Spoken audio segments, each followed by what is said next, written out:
Dit is Toogpraat met Tom Van Grieken. Een unieke politiek incorrecte podcast.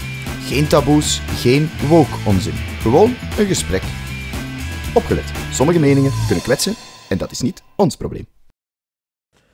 Welkom bij een nieuwe uitzending van Toogpraat met Tom. De gast deze keer is een internationale gast en het is een hele eer om die man hier vandaag te mogen ontvangen.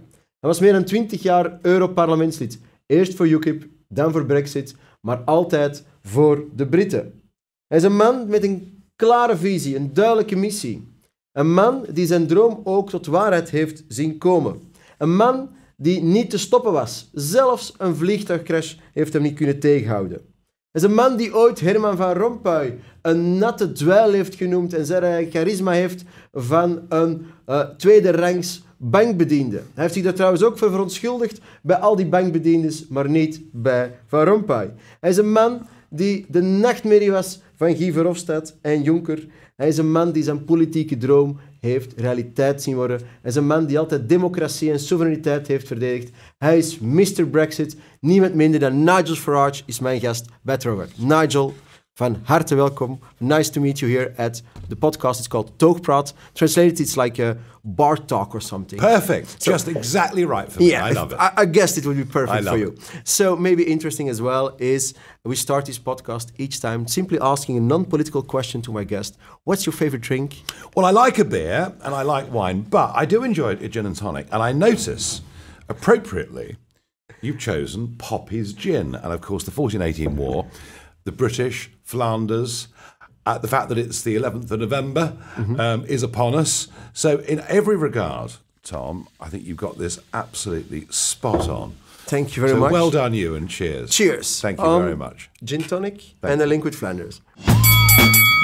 Ronde 1. Wat zal het zijn? De gast legt Tom een vraag voor. Our listeners know it. Our first round, you have a question for me. So, Mr. Nigel, what's your question for me? Yeah, I mean, I came here in 1999. That was my first Eurostar to Brussels to come into the European Parliament, an independence campaign for the UK out of the EU. Everybody said it was impossible, you know, like pushing water uphill. We'd never achieve it, and we did. And I always thought we could. And I've seen lots of political movements around Europe. Your one interests me because, you know, Belgium's an invention. It is. You know, it is not a nation. It is not. With a sense of unity of purpose.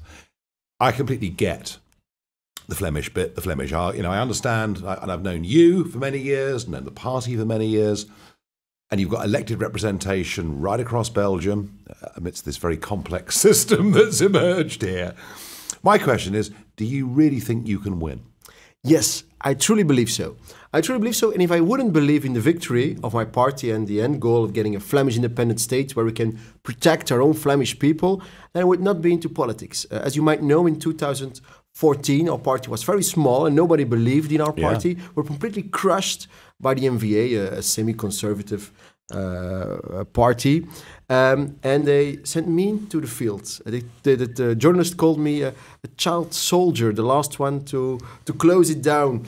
And I had not the biggest plan, but I truly believe the story that we tell as Vlaams Belang is an important story.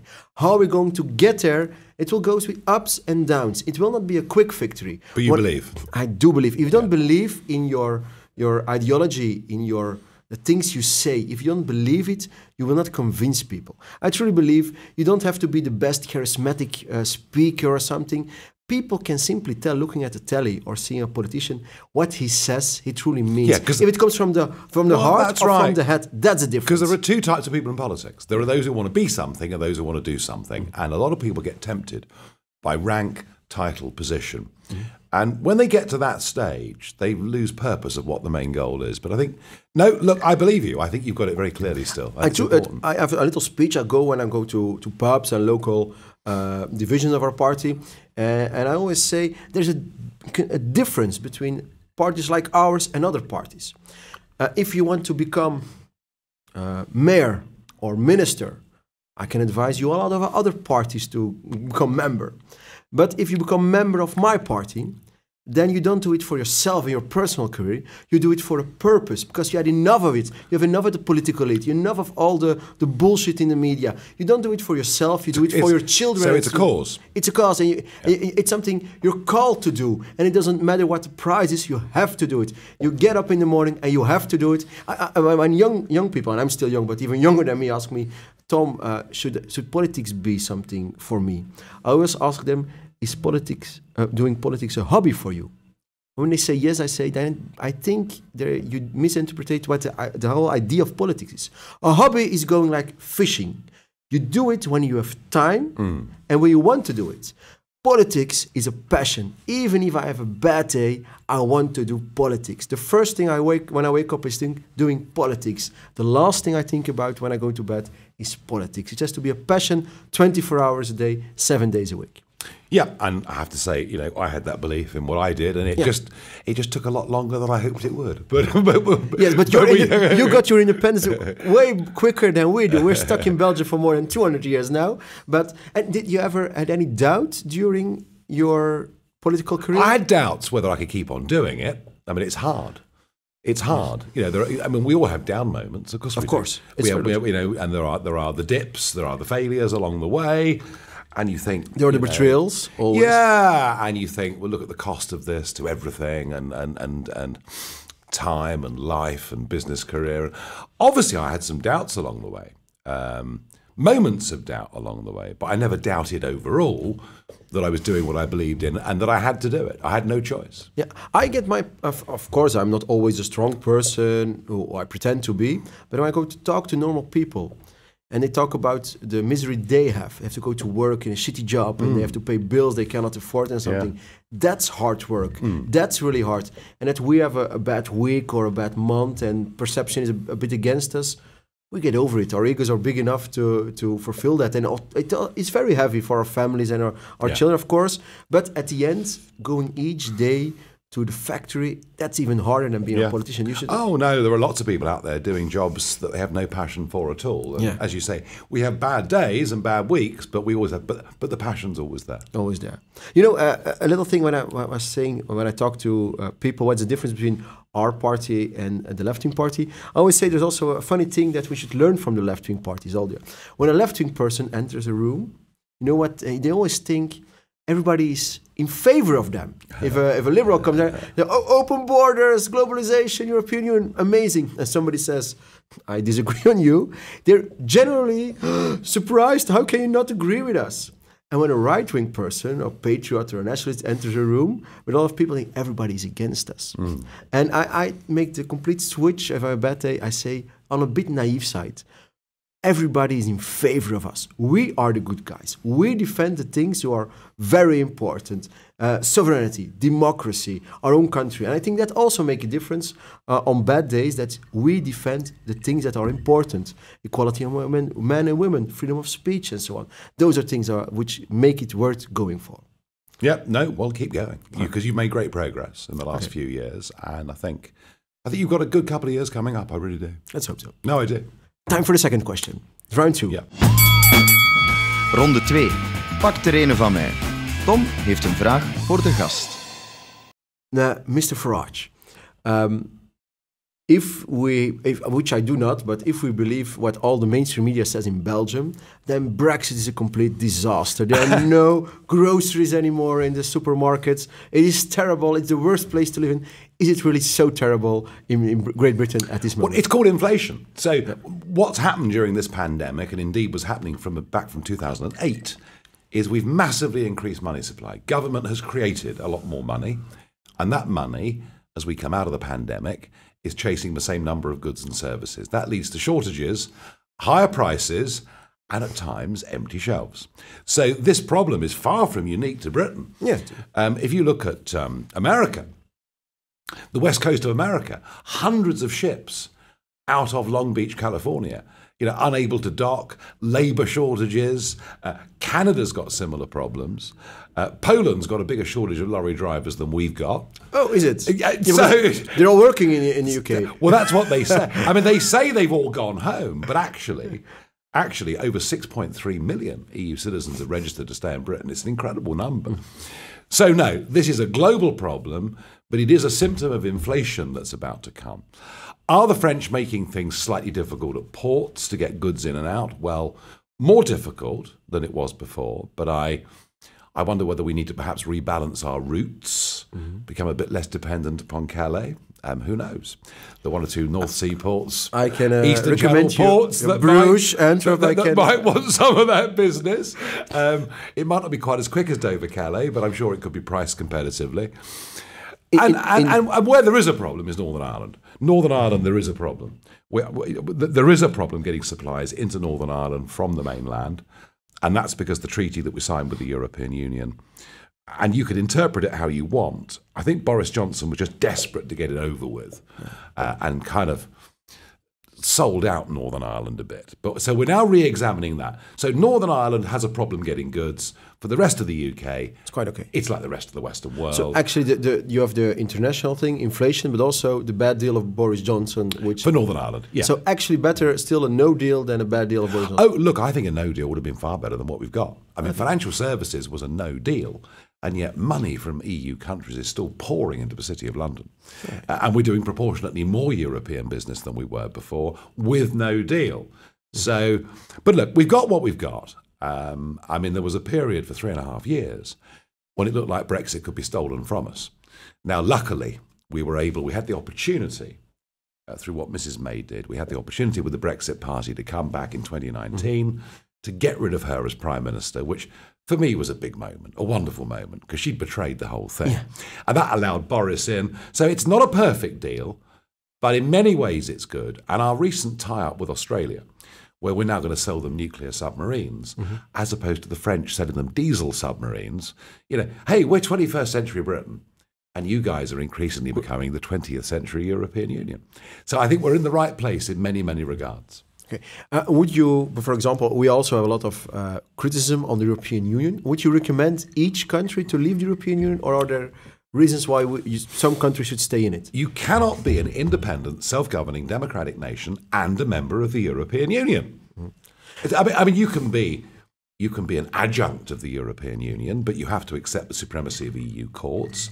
You have to accept that once EU law passes through the European machine and becomes national law, there's nothing at the next general election any voter can do, any parliament can do to change any of it. So ultimately, yes. I mean, one of the reasons I was so hated here was not because I wanted just for the UK to leave. I want Europe to leave the European Union. I'd love us to have a European of close trade and cooperation, so run through the nation state. What the European Union was before the Maastricht Treaty was something you could live with, or is that something? I think, I think already with the Single European Act, it had gone quite a long way. But Maastricht was the open politicisation. Maastricht was the introduction of a flag, an anthem, the word union as opposed to community. Maastricht was a big watershed in all of this. But a Europe of close trade and cooperation, do you know what? If we had that amongst sovereign nation states, we might even rejoin. Yeah, I understand. Because if it doesn't mean surrendering sovereignty, and it means common sense deals with neighbours, that'd be fine. Yeah, it's not the best. But it isn't going to happen. It isn't going to happen. There's no way these structures in Brussels, these glass and steel buildings, these are not going to be reformed. This whole thing has to be brought down. When Britain left the European Union, you might think that the European elite would think, maybe we're doing something wrong, but they did the complete opposite. They more said, more European. Absolutely. The crazy people like Guy Verhofstadt, if European Union, if Europe is doing good, they say we need more European Union. When Europe is doing bad, the solution is also more European. There is no alternative and always more European Union. The same as the Soviet Union. It's terrible. The same as when things were going wrong in the Soviet Union. More Soviet Union. More Soviet Union. It is terrible. That's exactly the same thing that's happening here. Look, I honestly, you've got the North-South split. The euro works for Germany and it works for these countries. It works for Belgium. It's not a problem. It involves a loss of sovereignty, but it's not an economic problem. For the Mediterranean, it's a disaster. It's terrible. And, Greece, Italy, it's done Spain. They can't devaluate their currency, so they're product countries. They have to produce. And now they have it's terrible. It's killing those simple And now people. we've got the East-West split, the cultural problem. The very uber-liberal West and the traditional Roman Catholic centre of Europe, and we always call them Eastern Europe, but actually look at a map. Central. Look at a map. Prague is bang in the middle of Europe, and Moscow, Warsaw's not far away. And so you've got that split as well. Whether it's Poland that is now on a collision course with Brussels, I just don't know which country it'll be. But ultimately, I don't think it's a good thing for the European peoples. I don't think it's a good thing for European democracy for this system to survive as it is. It's dreadful. And if you talk about the division between East and West, maybe history repeats from time to time. You have something like the Roman Empire, where the Eastern Roman Empire is actually the real Roman Empire who still existed. The real Europe will exist in the East, and in the West we will decline completely. Is it a possibility? Well, I think that decline's happening anyway. I think that if you look at the relative position of the European Union against the rest of the world, just take global GDP as one measure. With every year that goes by, Europe's proportion of global GDP falls by at least 1%. It's terrible. So it's down to 14-15% now of global, the Eurozone of global GDP. By 2030, it'll be well under 10%.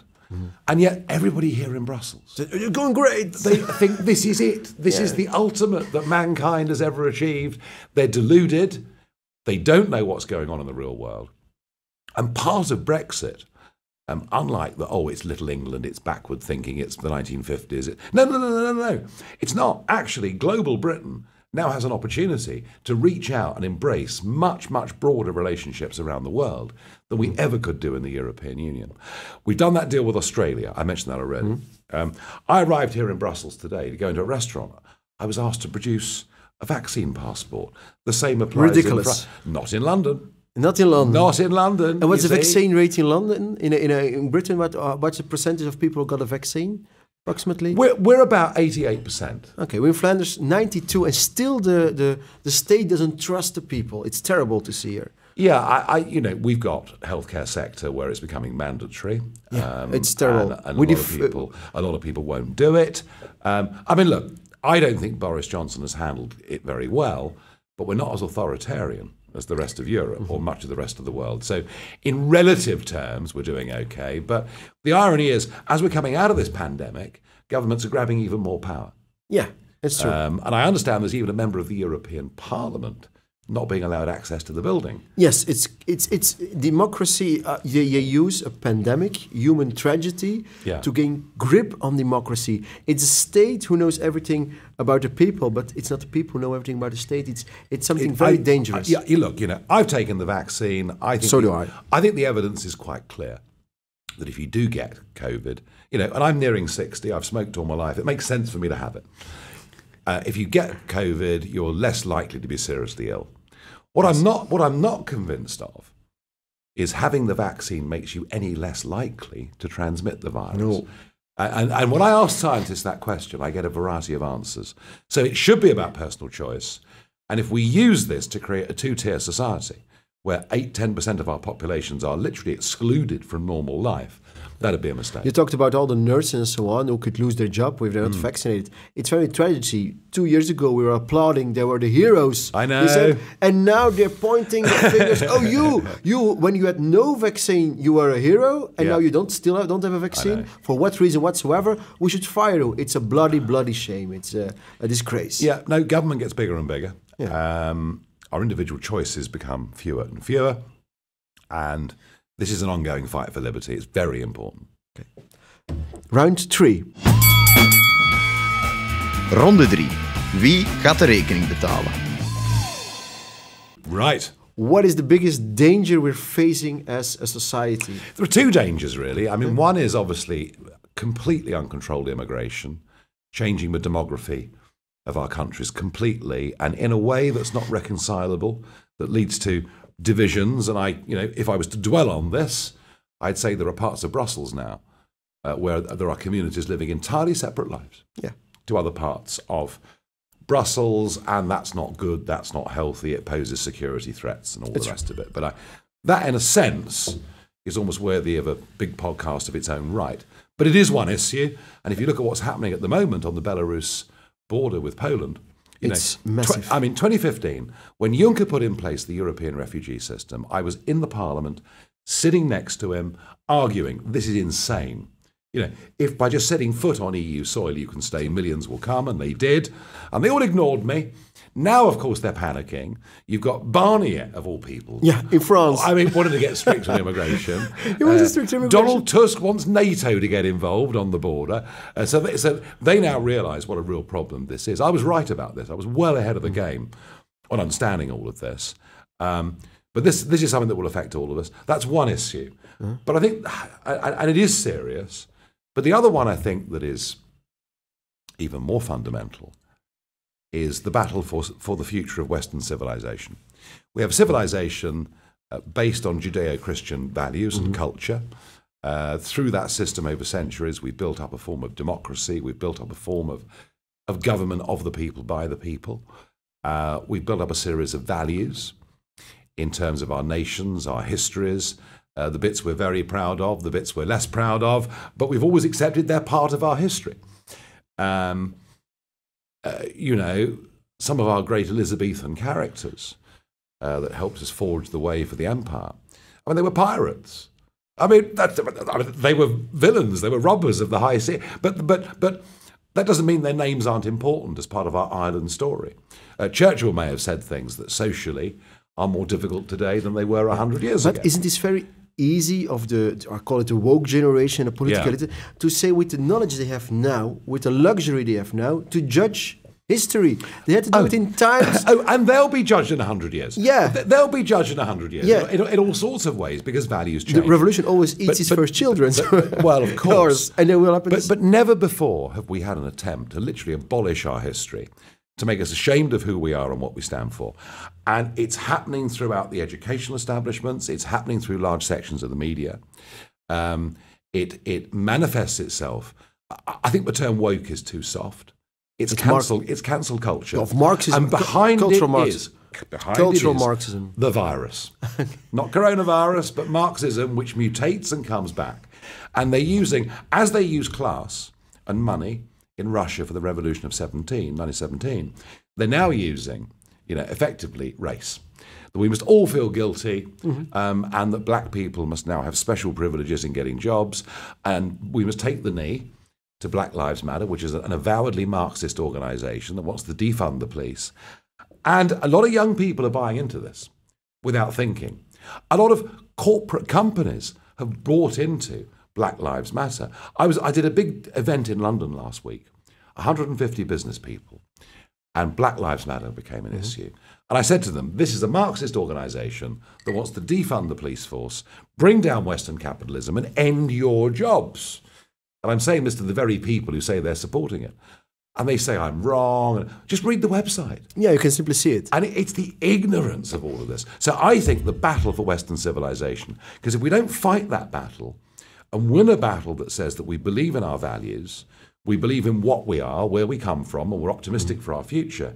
If you don't fight that and believe that, then actually the other cultural battle of mass immigration, you're never going to win. Yeah, it's true. You're never going to win it because unless you're robust in believing what you're about, then you won't have the strength of character to deal with the external problems. Yeah, the whole idea then that our values, you should be ashamed that you say our values, the way we live is superior. If you say, you can't say that, but actually it is. No other point in history women had more chances than in this society. In no other point in history we had science at this level, education at a high level, healthcare, and quality of life. And suddenly we have to apologize for that. And is our system perfect? Of course not. But the whole idea of being self-critical is also something typical Western, because there's no other culture. But not self-loathing. Yeah. And this is self-loathing. And it comes predominantly from upper middle class white people, racked with guilt. I always say that we have a lot of danger in society, and as you might know, if you're Vlaams Belang, we always talk about mass immigration, Belgium, Islamization. But the biggest threat is the self-hate. That's the biggest threat you have. If you don't believe in yourself, you cannot convince other people. One of my biggest slogans for Brexit was believe in Britain. Yeah. Because all our leaders said, we're not big enough to govern ourselves. We're not good enough to govern ourselves. We're too small to govern ourselves. We had an empire, but it's all gone, and we now need to be. I mean, they didn't believe in Britain. That's true. And our optimistic message was believe in Britain, believe in yourselves, believe you can do this. And it's that same kind of positivity that needs to come through the cultural stuff all around civilization. But Nigel, the whole thing, of course, if believing in yourself, then you need something to have in common. And the whole thing, of course, if all Brits stick together and they're all Brits and have something in common. But because of mass immigration, we don't live together, we live separately. I always say because of mass immigration, the logical thing then, if you don't have common values, you need a strong state to obligate certain values or certain rules. So that's a problem. Second of all, I would say believing in what you call the virus, the Marxist virus, multiculturalism, it's also a Marxist thing. Then that's simply a racist theory. Because the left always say they define people because of their race and where they come from. Multicultural is always dividing people. And when national and patriotism identity politics is poisonous. It's terrible. Either we treat everybody as the same, or we're in for a bad future. Dividing everybody up on the grounds of race, gender, sexuality is a mistake. But you can say there's a common idea you have as a society, a common culture, and that can be different from others. Our Western culture, English culture, Flemish culture, those are as a collective, but on a different level than individual separation. I think that's also something very important, that we're not individuals all, but we have something in common, which is a common language, common history, common future. Things that bind us together. And when things bind you together, you have communities. Yes. And when people have communities, they actually care for each other. And when people care for each other, the state actually can play a much lower role in our lives. And isn't it interesting, the more we have societal breakdown, the bigger the role of the state becomes. And that doesn't work, actually. It's terrible. So, Nigel, we have our 3 rounds. I have also the last one. It's called in Dutch or in French. It's tournée générale. It's the word. It's like giving a round on a pub, and then my guest may ring the bell. I have here one. You can ring it.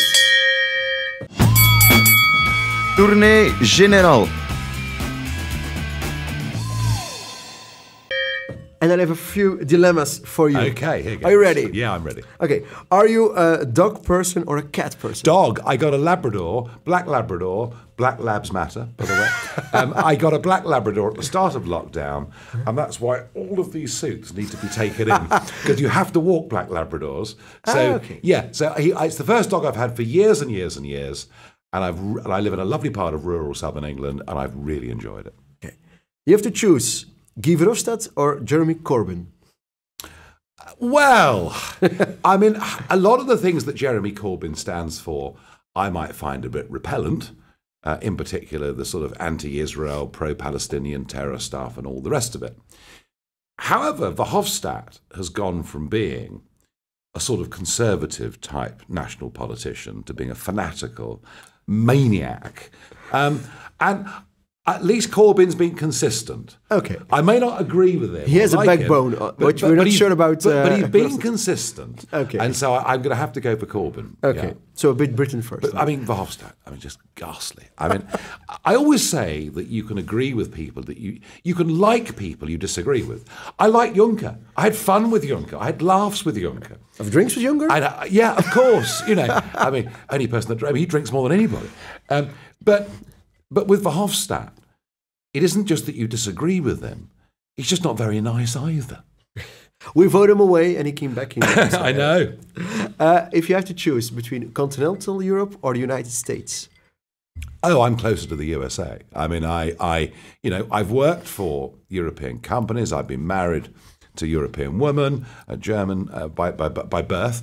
I love, a lot of French culture. I've spent huge amounts of time in Flanders. I've got a huge interest in the 1418 war, hence the appropriateness of the gin you picked today.